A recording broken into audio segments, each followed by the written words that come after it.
It is great to have you join us this weekend as we launch a new series of messages entitled, There Is Another. We're going to be going back in time just a little bit, and we want to talk a little bit about history of the building. Today I am at the home of Bruce and Claudette Anderson, and they have a very unique home because they have turned it into a home over the years, but it used to be a schoolhouse. In fact, it was 1/4 of a mile down the road, and Bruce's family years ago was able to purchase it for $1,000 and had it moved to this location, and it's been added onto a few times over the years and remodeled and rehabbed and a second story added. But it's interesting, you could see all the things that they've done to design the house. You know there was a designer, and I would love to go back to the day 150 years ago and just kind of peek around and be a fly on the wall at what those early days at the schoolhouse were like. You know that there were a lot of book reports and show and tell.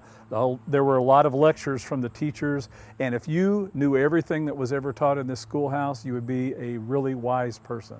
I wonder how many boys were paddled. I wonder how much drama there was with middle school aged girls back in the day. I just know all those things happened, and if these walls could talk, they would tell us a great story. Well, guess what? Our world is like that, and it's even older than the schoolhouse. And our world has a designer.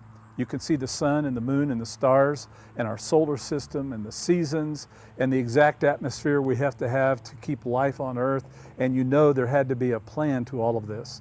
Our bodies themselves, they were made by a designer. As King David said, I am fearfully and wonderfully made. I know that full well. So there has to be a designer, and if we could go back and get some guidelines from the designer, I think we will be wiser than we ever could be without his input, because he has a plan for our world and he has a plan for your life and for my life.